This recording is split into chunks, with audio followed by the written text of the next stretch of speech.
Dozens of foreign leaders and dignitaries from across the globe are making their way to Washington, D.C. this week for the annual NATO summit. And this year is the 75th anniversary of the North Atlantic Treaty Organization, with major conflicts abroad. The timing of this year's summit could not be more critical.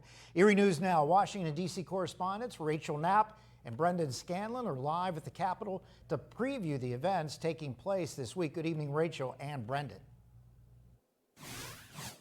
Mike and Eva. So I think as a foreign affairs enthusiast, I'm pretty excited about this week, but we're going to talk about a little bit about what to expect in this couple of days with the NATO summit. So first of all, NATO, it was founded originally to kind of push back the Soviet Union following the Second World War and leading into the Cold War. It's predominantly a political and military alliance, with the majority of countries being in Europe, with the exception, of course, is the United States and Canada.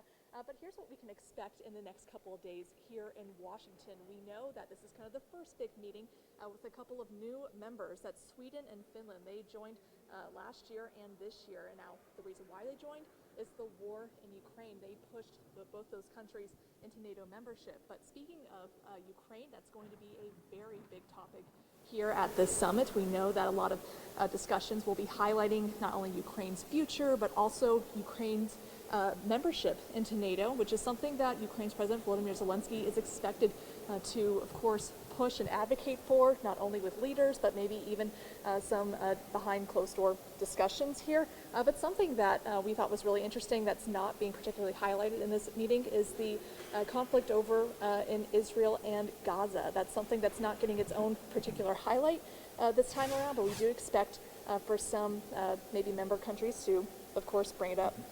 And a couple other things that we're going to keep our eye out, of course, here. Yeah, and President Joe Biden will also be delivering remarks at the summit tomorrow evening. It will certainly be a big moment for the 81-year-old president, especially in the aftermath of that June 27th debate, which really sort of exacerbated many of those calls for him to step aside in this re-election. At the summit, the president will really try to assure NATO allies. And by the way, I know there's a lot,